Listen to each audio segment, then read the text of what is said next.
ছয়টা দোয়া এবং জিকির আছে, যেই দোয়া জিকির গুলো কোরআন হাদিসে বর্ণিত সকল দোয়া জিকিরের খোলাসা, সারমর্ম এবং নির্যাস।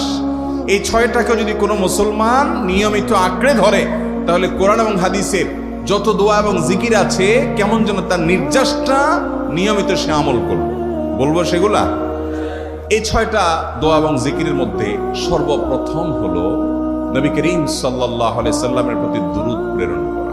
নবীজি সাল্লাল্লাহু আলাইহি সাল্লামের প্রতি দুরূদ প্রেরণ করার আমল এরকম আমল, আপনি যদি সারা দিনে শুধুমাত্র নবীজির প্রতি দুরূদ প্রেরণ করার আমলটাই জিকির হিসাবে সবচেয়ে বেশি করেন, দোয়া হিসাবে যদি এটাই আপনি সারাদিন করতে থাকেন, তো আপনার জন্য যথেষ্ট হবে, আল্লাহর কাছে আর কিছু না চাইলেও চলবে। দুরূদ মানে হলো নবীজির জন্য দোয়া করা। ভাই, আল্লাহ তার হাবিবকে রহম করবেন, আপনার আমার দোয়ার দিকে আল্লাহর তাকানোর কোনো ঠেকা আছে? নবীজি কি আমাদের দোয়ার কোনো মুখাপেক্ষী? কিন্তু আমরা তার জন্য দোয়া করলে ওই চান্সে আল্লাহ তাআলা আমাদের প্রতি অনুগ্রহ করবেন। একবার না, আপনি নবীজির প্রতি একবার রহমতের দোয়া করবেন, একবার দুরূদ পাঠ করবেন। মান সাল্লা আলাইয়া মাররাতান সাল্লাল্লাহু আলাইহি আশারা। নবীজি সাল্লাল্লাহু আলাইহি সাল্লাম বলেছেন, একবার আমার জন্য তোমরা দোয়া করলে, আমার প্রতি দুরূদ পাঠ করলে, আল্লাহ তাআলা তোমাদের জীবনে 10 বার 10 জায়গায় 10 টাইমস তোমাদের উপরে আল্লাহ তাআলা অনুগ্রহ করবেন। আপনি টেরও পাবেন না কত জায়গায় আল্লাহ অনুগ্রহ করেছেন। আল্লাহ বাঁচাই দিয়েছেন, একটুর জন্য শেষ হয়ে যান নাই। ওই যে দুরূদ পড়ছেন, আল্লাহ তাআলা রক্ষা করছে, আপনি খবরও নাই। আল্লাহ তাআলা আপনার প্রতি বিশাল একটা দান করছে, আপনি লক্ষ্য করেন নাই। ওই যে দুরূদ পড়ছেন একবার, 10 বার রহমত হবে। এভাবে যত দুরূদ পড়বে সে তত রহমত এবং অনুগ্রহ পাবে। এক সাহাবী বলেছেন, ইয়া রাসূলুল্লাহ, আমি আমার দোয়ার কত অংশ আপনার জন্য রিজার্ভ রাখবো? আমি তো আল্লাহর কাছে অনেক কিছু চাইবো, অনেক কিছু নিবেদন করব, আপনার জন্য যেন আল্লাহ রহমত নাজিল করে, এটাই হলো দুরূদ। এই দুরূদটা আমি কি পরিমাণ রাখবো? 4 ভাগের 1 ভাগ, 3 ভাগের 1 ভাগ, অর্ধেক? এরপরে সাহাবী বলছেন, আসলে যদি সবগুলোই করি, উনি এক একটা পার্সেন্টেজ বলছেন, আর নবী করিম সাল্লাল্লাহু আলাইহি সাল্লাম বলছেন যে, তাকে বোঝাচ্ছেন যে আরো বেশি করতে পারলে ভালো হয়।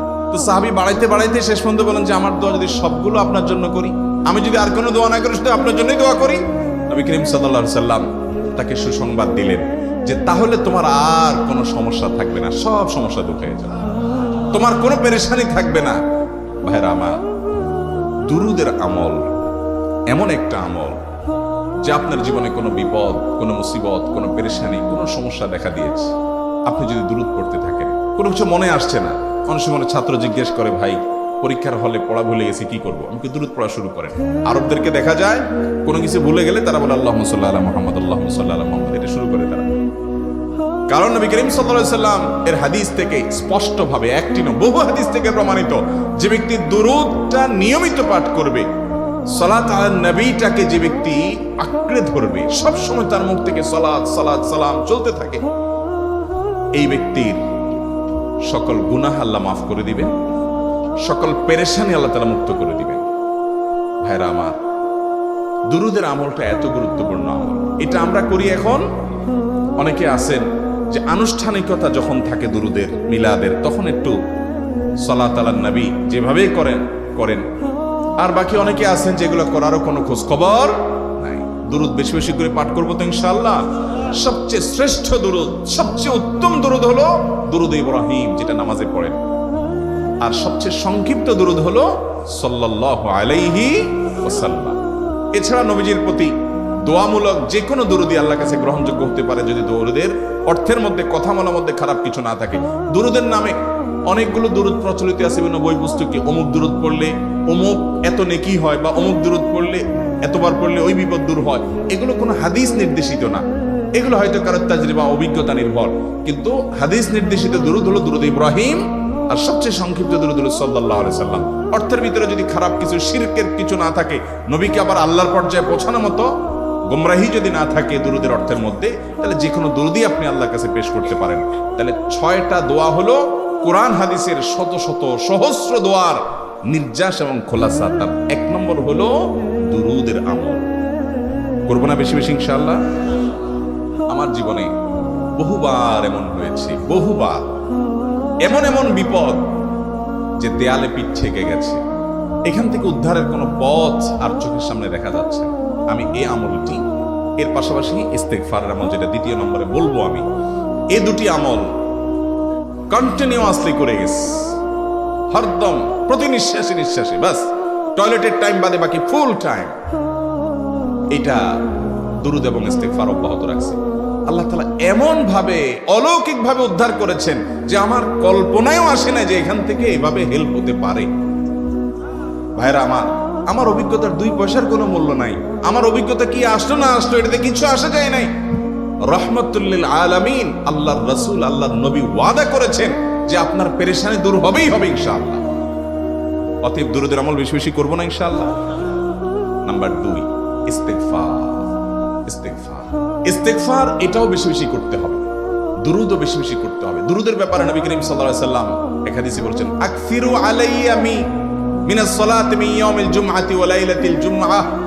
জুমার রাতে আর জুমার দিনে, অর্থাৎ বৃহস্পতিবার দিবাগত রাত আর জুমার দিন শুক্রবার, এই সময়গুলোতে তোমরা আমার প্রতি বেশি বেশি দুরূদ পাঠ করো। এই যে নবীজি বলছেন বেশি বেশি পাঠ করো, তাহলে দুরূদটা বেশি বেশি পাঠ করতে হবে। ঠিক একইভাবে 2 নম্বর যেটা, দ্বিতীয় আমল যেটা ইস্তেগফার, এটাও বেশি বেশি করতে হবে। কারণ ইস্তেগফার সম্পর্কে কোন হাদিসের ভাষ্যের মধ্যে মান লাজিমাল ইস্তেগফার ভাষ্য এসেছে, অর্থাৎ যে ব্যক্তি ইস্তেগফারকে আঁকড়ে ধরবে, এটাকে কন্টিনিউয়াসলি করবে, ইস্তেগফার কখনো ছাড়বে না, সবসময় তার মধ্যে ইস্তেগফার অব্যাহত থাকবে, ওই ব্যক্তিকে আল্লাহ রাব্বুল আলামিন বিভিন্ন পেরেশানি থেকে সারপ্রাইজড হওয়ার মতো এমন এমন পথ বের করে দিবে যে সে চিন্তাও করে নাই। তার পেরেশানি থেকে মুক্তির পথ আল্লাহ তাআলা দেখায় দিবেন। ইস্তেগফার কিভাবে করবেন ভাই?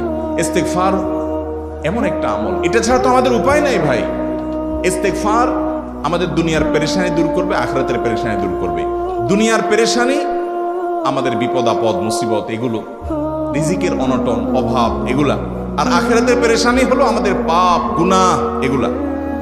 কোরআনে কারিমে আল্লাহ রাব্বুল আলামিন সূরা নূহের মধ্যে আল্লাহ নবী নূহ আলাইহিস সালাম তার সম্পর্কে বলছেন, ফাকুলতু আস্তাগফিরু রাব্বাকুম ইন্নাহু কানা গাফফারা ইউরসিলিস সামাআ আলাইকুম মিদরারা ওয়া ইউমদিদুকুম বিআমওয়ালিন ওয়া বানিন ওয়া ইয়াজআল লাকুম জান্নাতিন ওয়া ইয়াজআল লাকুম আনহারা।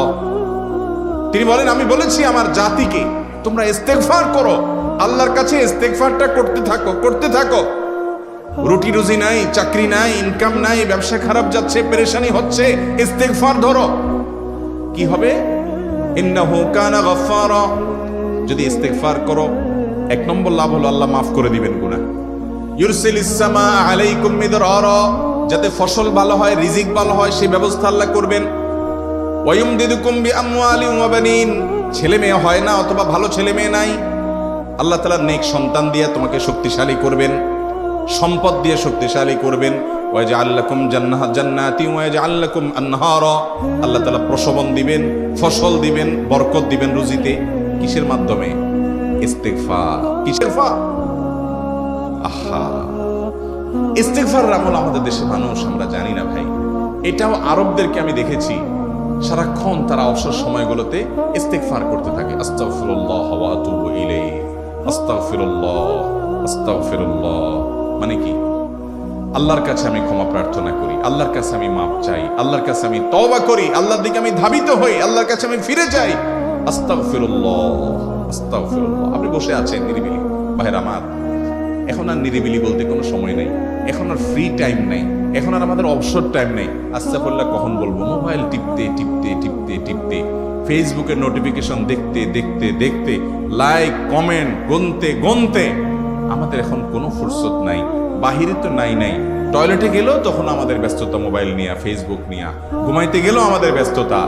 ভাই আমার, অথচ আমার হায়াত শেষ হয়ে যাচ্ছে, আমল নামার শূন্য খালি, ফেসবুক টিপাটিপিতে পরিপূর্ণ। আল্লাহর কাছে কি নিয়ে যাবেন? ইস্তেগফার করবেন তো ইনশাআল্লাহ? অবসর সময় ইস্তেগফার করবেন তো ইনশাআল্লাহ? নিরিবিলি আছেন, একাকী আছেন, ইস্তেগফার চালায় দেন। 10 সেকেন্ড টাইম পাইছেন, ইস্তেগফার শুরু করে দেন। ডাক্তারের কাছে গেছেন, ওয়েটিং এ আছেন, বসে আছেন, ইস্তেগফার করতে থাকেন। সিরিয়াল আছেন কোন কাজের, ইস্তেগফার করতে থাকেন। ডিউটিতে যাচ্ছেন, গাড়িতে, বাইসাইকেলে, বাইকে, যে কোনো ভাবে পায়ে হেঁটে ইস্তেগফার করতে থাকেন। যে কোনো অবসরের সময়গুলোকে ইস্তেগফার দিয়ে পরিপূর্ণ করে দেন। ভাইরা আমার, ইস্তেগফার সকল সমস্যার সমাধান। ইস্তেগফারের ভিতরে সবচেয়ে শ্রেষ্ঠ ইস্তেগফার হলো সাইয়্যিদুল ইস্তেগফার। সাইয়্যিদুল ইস্তেগফারটা যদি মুখস্থ না পারেন, অন্তত লিখিত ভার্সনটা পড়েন। সাইয়্যিদুল ইস্তেগফারের যে অর্থ, এটার যে মর্ম, বড় হৃদয়গ্রাহী ভাই, বড় মর্মস্পর্শী। ইমানদার এটার অর্থের দিকে তাকায় যদি পড়ে, তো তার অন্তর না গলে পারে না। অর্থের দিকে লক্ষ্য করে করে মর্মটা বুঝে বুঝে একটু সাইয়্যিদুল ইস্তিগফার পড়েন, লেখা দেখে দেখে পড়েন, ইউটিউব থেকে দেখে দেখে পড়েন, কিন্তু পড়েন। আল্লাহুম্মা আনতা রাব্বি লা ইলাহা ইল্লা আনত খালাকতানি ওয়া আনা আবদুকা ওয়া আনা আলা আহদিকা ওয়া ওয়া'দিকা মাস্তাতা'তু আউযু বিকা মিন শাররি আবু'ু লাকা বিনি'মাতিকা আলাইয়া ওয়া আবু'ু লাকা বিযামবি ফাগফিরলি ফাইন্নাহু লা ইয়াগফিরুদ যুনুবা ইল্লা আনতা। এটা হলো বড় ইস্তিগফার। এত বড় ইস্তিগফার পড়তে পারেন না, কোনো পেরেশানি নাই, কোনো অসুবিধা নাই। সবচেয়ে ছোট ইস্তিগফার হলো আস্তাগফিরুল্লাহ, আস্তাগফিরুল্লাহ, আস্তাগফিরুল্লাহ। আল্লাহ আপনার কাছে ক্ষমা চাই, কত ভুল হয়ে যায়, কত অন্যায় হয়ে যায়। ভাইরা আমার, এটা হলো রিমুভার। ভুল করে কিছু লিখছেন, রিমুভ করে ফেলছেন, শেষ হয়ে গেছে। আপনি ঘন ঘন ইস্তিগফার পড়তে থাকেন, অগণিত ভুল হয়, অগণিত ত্রুটি হয়, বারবার ইস্তিগফার এগুলোকে সবগুলোকে শেষ করে দেয়। ভাইরা আমার, নিরাপত্তা এনে দেয়। আল্লাহ কোরআনে কারিমে বলেছেন যে আপনার রব আপনার কওমের প্রতি আযাব নাযিল করবেন না যদি আপনি থাকেন। আর যদি তারা ইস্তিগফারে রত রাখে তাহলে গণ আযাব আল্লাহর পক্ষ থেকে আসবে। অতএব ভাইরা আমার, ইস্তিগফার বেশি বেশি করতে হবে। 6টা আমল, 6টা জিকির, দোয়া হলো শত শত হাজার দোয়া এবং জিকিরের সান্নিধ্যাসের। দ্বিতীয়টা হলো ইস্তিগফার। চেষ্টা করবো না ইনশাআল্লাহ ইস্তিগফার করা, চলতে ফিরতে আস্তাগফিরুল্লাহ ওয়া আতুবু ইলাইহি, অথবা শুধু আস্তাগফিরুল্লাহ। আরেকটা ইস্তিগফার হাদিসে বর্ণিত, আস্তাগফিরুল্লাহাল্লাযী লা ইলাহা ইল্লা হুয়াল হাইয়ুল কাইয়্যুম ওয়া আতুবু ইলাইহি ওয়া লা হাওলা ওয়া লা কুওয়াতা ইল্লা বিল্লাহ। এটাও ইস্তিগফার। তাহলে একটা বড় ইস্তিগফার, একটা মিডিয়াম, একটা ছোট, যার যেটা সুবিধা হয় এটা পড়েন। বড়টা হলো সাইয়্যিদুল ইস্তিগফার, সবচেয়ে শ্রেষ্ঠ ইস্তিগফার যেটা হাদিসে বর্ণিত হয়েছে। সাইয়্যিদুল ইস্তিগফার নবীজি সকাল সন্ধ্যা পাঠ করতেন, বিভিন্ন সময় পাঠ করতেন, রাতে পাঠ করার কথা বলতেন। সাইয়্যিদুল ইস্তিগফার পাঠ করলে আল্লাহ রাব্বুল আলামিন ওই দিনে, ওই রাতে, ওই ব্যক্তি মারা গেলে তার সব গুনাহ খাতা মাফ করে তাকে জান্নাত দিবেন ইনশাআল্লাহ। অতএব ভাইরা আমার, সাইয়্যিদুল ইস্তিগফার সবচেয়ে বড়, আস্তাগফিরুল্লাহাল্লাযী লা ইলাহা ইল্লা হুয়াল হাইয়ুল কাইয়্যুম ওয়া আতুবু ইলাইহি ওয়া লা হাওলা ওয়া লা কুওয়াতা ইল্লা বিল্লাহ। এটা হলো মাঝারি ধরনের। আর সবচেয়ে ছোট ইস্তিগফার হলো আস্তাগফিরুল্লাহ ওয়া আতুবু ইলাইহি। তাহলে 6 আমলের কয়টা গেল? 2টা। প্রথমটা হলো দুরূদ আর দ্বিতীয়টা হলো ইস্তিগফার। নাম্বার 3, এটা আমাদের বেশিরভাগ মানুষ জীবনে হয়তো শুনেনও নাই, অনেকে হয়তো শুনছেন, আমল করা হয় না। খুব সীমিত সংখ্যক আল্লাহর বান্দার আমলের তৌফিক হয়। সেটা হলো ইয়া যাল জালালি ওয়াল ইকরাম। এটা একটা জিকির, আল্লাহ তাআলাকে ডাকা, আহ্বান করা, এটাই জিকির। ইয়া যাল জালালি ওয়াল ইকরাম। নবী করিম সাল্লাল্লাহু আলাইহি সাল্লাম বলেছেন, আলিযু বিয়া যাল জালালি ওয়াল ইকরাম। তোমরা ইয়া যাল জালালি ওয়াল ইকরাম এটাকে আঁকড়ে ধরো, এটাকে নিয়মিত করো, বেশি বেশি করে বলতে থাকো এটাকে সব সময় এটাকে মুদাওয়ামাতের সাথে কন্টিনিউয়াসলি এটা বলতে থাকো, ইয়া যাল জালালি ওয়াল ইকরাম। অনেক উলামায়ে কেরাম, মুহাদ্দিসিনে কেরাম ইয়া যাল জালালি ওয়াল ইকরাম কেন নবীজি এত বেশি বলতে বলেছেন, এটার মাধ্যমে আমাদের লাভটা কি, এর ব্যাখ্যা করতে গিয়ে বলেছেন, ইয়া যাল জালাল মানে হলো হে মহান, মহান বড়ত্বের অধিকারী, হে জালালের অধিকারী, হে জালাল। ওয়াল ইকরাম, হে দানশীল। তাহলে প্রথম বাক্যে আল্লাহর বড়ত্বের কথা স্বীকৃতি দিয়ে প্রশংসা করা হয়, আর দ্বিতীয় বাক্যে হে দানশীল বলে আল্লাহ তাআলার কাছ থেকে চাওয়া হয় যে আপনি যেহেতু দানশীল এবং আপনি যদি মহান, অতএব আপনি আমাকে দান করেন। এটা ডাকলেই, আল্লাহকে এই বলে ডাকলেই চাওয়া হয়ে যায়। এই জন্য বেশি বেশি করে ইয়া যাল জালালি ওয়াল ইকরাম করতে হবে। অনেকে হয়তো নতুন শুনেছেন, আজকে থেকে শুরু করে দিবেন ইয়া যাল জালালি, সকাল বিকাল। মনে থাকে না তো লিখে লিখে ওয়ালে টাঙ্গায় দেন, বাসা বাড়িতে এমন জায়গায় লিখে রাখেন তাকাইলে নজরে পড়ে। কারণ মোবাইলে আমাদেরকে সবকিছু ভুলাই দেয়, দুনিয়ার ব্যস্ততা সব ভুলাই দেয়। এই জন্য বেশি বেশি ইয়া যাল জালালি ওয়াল ইকরাম পড়ব। 3টা হয়ে গেল। নাম্বার 4 নম্বর যে দোয়া এবং জিকির করতে নবী করিম সাল্লাল্লাহু আলাইহি সাল্লাম সব সময় আমাদেরকে উৎসাহ দিয়েছেন, অনুপ্রেরণা দিয়েছেন। এবং ইবনে সাদি রাহিমাহুল্লাহ তিনি 6টা নির্যাস দোয়া এবং জিকির যে বলেছেন তার 4 নম্বর হলো লা হাওলা ওয়ালা কুওয়াতা ইল্লা বিল্লাহ। লা হাওলা ওয়ালা কুওয়াতা ইল্লা বিল্লাহ। লা হাওলা ওয়ালা কুওয়াতা ইল্লা বিল্লাহ, এটা হলো সারেন্ডার করা, আল্লাহর কাছে সারেন্ডার করা, আত্মসমর্পণ করা। মানে আল্লাহ ছাড়া কোনো ভালো কাজ করার ক্ষমতা কারণ নাই, করার তৌফিক দেওয়ার ক্ষমতা কারণ নাই, আর পাপ থেকে বাঁচানোর ক্ষমতা কারণ নাই। এই জন্য আমি কেমন যেন আল্লাহর কাছে সারেন্ডার করছেন, লা হাওলা ওয়ালা কুওয়াতা ইল্লা বিল্লাহ। কোন অবস্থা কোন সামর্থ্য এগুলো কারোর কাছে নাই, শুধুমাত্র কার কাছে আছে? আল্লাহর কাছে আছে। এই অর্থ বুঝে আপনি লা হাওলা ওয়ালা কুওয়াতা ইল্লা বিল্লাহ বেশি বেশি পাঠ করবেন। নবী করিম সাল্লাল্লাহু আলাইহি সাল্লাম বলেছেন, তোমাদেরকে কি আমি জান্নাতের একটা ভান্ডারের খোঁজ দিব, খবর দিব, যেটা জান্নাতের ভান্ডার, সওয়াব টওয়াব না, সাধারণ অল্প স্বল্প সওয়াব না, পুরো জান্নাতের ভান্ডারের সন্ধান দিয়ে দিব। সাহাবা ইকরাম তো চাইতেনই সেটা। নবীজি সাল্লাল্লাহু আলাইহি সাল্লাম তখন বলেছেন যে লা হাওলা ওয়ালা কুওয়াতা ইল্লা বিল্লাহ, এটা হলো কানজুম মিন কুনুজিল জান্নাহ, জান্নাতের ভান্ডার সমূহের মধ্যে থেকে একটা বড় ভান্ডার হলো লা হাওলা ওয়ালা কুওয়াতা ইল্লা বিল্লাহ। অতএব এই আমলটাও বেশি বেশি করবেন। 4 নম্বর আমল হয়ে গেল। দুরুদের আমল 1, ইস্তিগফার আমল 2, ইয়া যাল জালালি ওয়াল ইকরাম 3, লা হাওলা ওয়ালা কুওয়াতা ইল্লা বিল্লাহ। কয়টা হলো? 4। 5 নম্বর আমল হলো দোয়া ইউনুস। দোয়া ইউনুস জানা আছে তো? লা ইলাহা ইল্লা আনতা সুবহানাকা ইন্নী কুনতু মিনাজ জালিমিন। ভাইরা আমার, অর্থের দিকে তাকায়া মাঝে মধ্যে মোবাইল টোবাইল সব ফালায় রেখে একটু আল্লাহর সাথে কথা বলবেন, আল্লাহর সাথে একটু কানেক্টেড হওয়ার চেষ্টা করবেন, আল্লাহর সাথে একটু সংযুক্ত হওয়ার চেষ্টা করবেন। ডিসকানেক্টেড তো পুরো লাইফটা কাটাই দিলেন, একটু কানেক্টেড হওয়ার চেষ্টা করেন।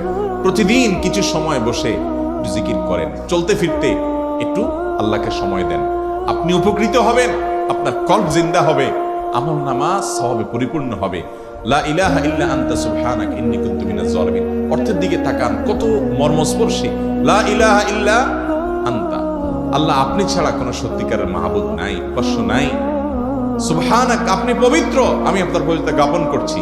ইন্নী কুনতু মিনাজ জালিমিন, তবে আমি সেসব মানুষদের অন্তর্ভুক্ত যারা নিজের প্রতি নিজে জুলুম করেছে, অবিচার করেছে, অন্যায় করে আমার নিজের পায়ে নিজে কুড়াল মেরেছি বহু। অতএব আপনি আমাদের প্রতি রহম করেন। এই দোয়া পাঠ করে আপনারা সবাই জানেন আল্লাহর একজন নবী, তিনি জীবনের সবচেয়ে কঠিন পরিস্থিতির মুখোমুখি হয়ে এমন বিপদে পড়েছেন যে বিপদ থেকে উদ্ধারের কোনো পথ ছিল না। দুনিয়াবী সকল সিস্টেম বলবে যে সমুদ্রে নিক্ষেপিত হয়ে বিশাল বড় সমুদ্রের প্রাণী মাছের পেটে চলে গেলে সে মানুষ আবার বাঁচে কিভাবে? মুহূর্তের ভিতরে তো মারা যাবে অক্সিজেনের অভাবে। এটাই দুনিয়ার সিস্টেম বলে। আল্লাহ তাআলা অলৌকিক ভাবে, লৌকিক সিস্টেমের ঊর্ধ্বে রেখে আল্লাহ তাআলা তাকে এই বাক্য পাঠ করার কারণে, এর মাধ্যমে আল্লাহ তাকে মুক্তি দান করেছে। এবং আল্লাহ তাআলা এই ঘটনা কোরআনে উল্লেখ করার পর একটা সুসংবাদ বলছেন আমাদের সবার জন্য, বিরাট বড় আনন্দের সংবাদ। আল্লাহ বলেছেন, ওয়াকাযালিকা নুনজিল মুমিনিন। এই বাক্য পাঠ করার পর ইউনুস আলাইহিস সালামকে শুধু রক্ষা করেছেন আল্লাহ, তাই নয়, আল্লাহ বলেছেন একইভাবে তাকে যেরকম রক্ষা করেছি, এই বাক্য যদি কেউ পড়ার মতো পড়ে, হক আদায় করে পড়ে, মনের গভীর থেকে পড়ে, মর্ম উপলব্ধি করে পড়ে, নিয়মিত পড়ে, ওয়াকাযালিকা নুনজিল মুমিনিন, ঈমানদারদেরকে আমি রক্ষা করে দেব। এবার আরো শুনবেন, আমাদের প্রিয় নবী সাল্লাল্লাহু আলাইহি ওয়াসাল্লাম বলেছেন, তোমরা আমার ভাই ইউনুস ইবনে মাত্তা যে দোয়া করেছে, ওই দোয়াটাকে তোমরা আঁকড়ে ধরবা, যে কোনো বিপদে আপদে মুসিবতে আল্লাহর কাছে চাইবা। ভাইরা আমার, আমরা বিপদ আপদে পড়লে হুজুরদের কাছে চলে যাই দোয়ার জন্য, অনেকে মাজারে চলে যায়, সেখানে মানত করে, টাকা পয়সা দেয় বিপদ উদ্ধার করার জন্য। কপাল পড়া জানে না ও কার গোলাম, ও আরশে আজিমের মালিকের গোলাম, তার সাথে ডাইরেক্ট কানেক্টেড হওয়ার সুযোগ আছে, শুধু ইউজ করলেই হয়, সুইচ দিলেই হয়। কপাল পড়া জানে না, ডানে বামে গিয়ে নিজের আমল বরবাদ করে, ঈমান বরবাদ করে, তাওহীদ নষ্ট করে। ভাইরা আমার, তাহলে যে কোনো সমস্যা ফিল করি অথবা স্বাভাবিক অবস্থাতে দোয়া ইউনুস পাঠ করব, লা ইলাহা ইল্লা আনতা সুবহানাকা ইন্নী কুনতু মিনাজ জালিমিন। ভাইরা আমার, দুনিয়ার মানুষের কাছে আপনি অপরাধী এটা বললে খারাপ লাগে। আপনি একটা অফিসে চাকরি করেন, দুর্নীতি করে চুরি করে ধরা পড়ছেন, বসের কাছে যে মাফ চাইছেন, স্যার ভুল হয়ে গেছে, আর কখনো করবো না, লোভে পড়ে করে ফেলছি, বিপদে পড়ছিলাম, টাকা টানছিল স্যার, আর কোনোদিন করবো না, মাফ করে দেন স্যার, চাকরিটা রাখেন স্যার। আপনি মাফ চাইলেন, লজ্জিত হলেন, চোখের পানি ফেললেন, পাও ধরে মাফ চাইলেন, ছোট হলেন।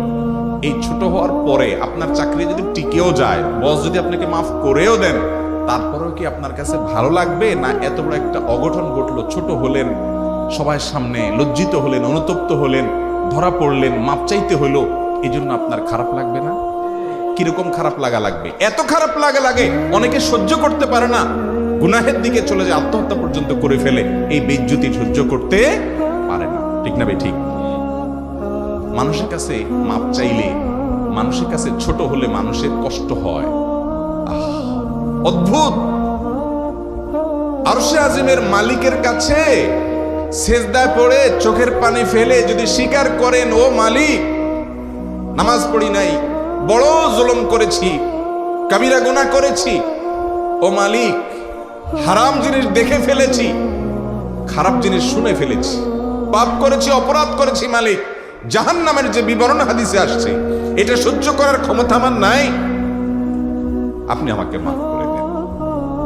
এইভাবে যদি আল্লাহর কাছে একটু চোখের পানি ফেলে দোয়া করেন, একটু দোয়া করে দেখেন, আল্লাহর শপথ করে বলছি, আপনার জীবনে সবচেয়ে আনন্দের মুহূর্ত হবে তখন যেদিন এরকম দোয়া করতে পেরেছেন, চোখের পানি ফেলতে পেরেছেন।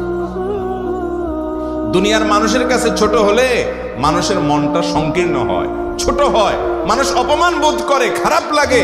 মালিকের কাছে যদি কেউ মাপ চায়, চোখের পানি ফেলে ইস্তিগফার করে, ছোট হয়, তাহলে তার অন্তরে আরো আনন্দ অনুভব হয়। সালহাতু সঙ্গে বুদি দিল খরাশ, আজমোদে এক জামানা খাকে বাস। পাথর হয়ে বহুকাল ছিলে ভাই, কিছু কালের জন্য একটু মাটি হওয়া আসো, একটু মাটি হয়ে দেখো। পাথর হয়ে তুমি যতটা আনন্দিত হয়েছো, পুলকিত হয়েছো, পরিতৃপ্ত হয়েছো, আরশে আজিমের মালিকের শপথ করে বলছি, আল্লাহর কাছে মাটি হয়ে, ছোট হয়ে, তুচ্ছ হয়ে, অপমানিত হয়ে, ক্ষমা চেয়ে, ইস্তিগফার করে তুমি যখন লা ইলাহা ইল্লা আনতা সুবহানাকা ইন্নী কুনতু মিনাজ জালিমিন, নিজে পাপ করেছো এটা স্বীকার যখন করবে, তখন আল্লাহ তাআলা শুধু মাফ করবেন না, তোমাকে ঈমানের স্বাদ দিবেন, তুমি সাথে সাথে অন্তরে সেটা অনুভব করবে। ভাইরা আমার, আল্লাহর দিকে ধাবিত হব তো ইনশাআল্লাহ? গুনাহের, পাপের, অপরাধের পথ ছেড়ে আসবো তো ইনশাআল্লাহ? লা ইলাহা ইল্লা আনতা সুবহানাকা ইন্নী কুনতু মিনাজ জালিমিন। কোরআন হাদিসের নির্যাসের 5 নম্বর আমল দোয়া ইউনুস। নবীজি সাল্লাল্লাহু আলাইহি সাল্লাম বলেছেন, আমার ভাই ইউনুস আলাইহিস সালাম, তিনি আল্লাহর কাছে এটা পড়ে যেরকম বিপদ থেকে রক্ষা পেয়ে গেছেন, তোমরা আমার ভাই ইউনুস আলাইহিস সালামের দোয়াটা বেশি বেশি পড়বা, ওইটাকে তোমরা আঁকড়ে ধরবা, তোমাদেরকে আল্লাহ তাআলা উদ্ধার করবে। আল্লাহ কোরআনে ওয়াদা করেছেন, ওয়া কাযালিকা নুনজিল মুমিনিন, এভাবে আমি ঈমানদারদেরকে রক্ষা করব।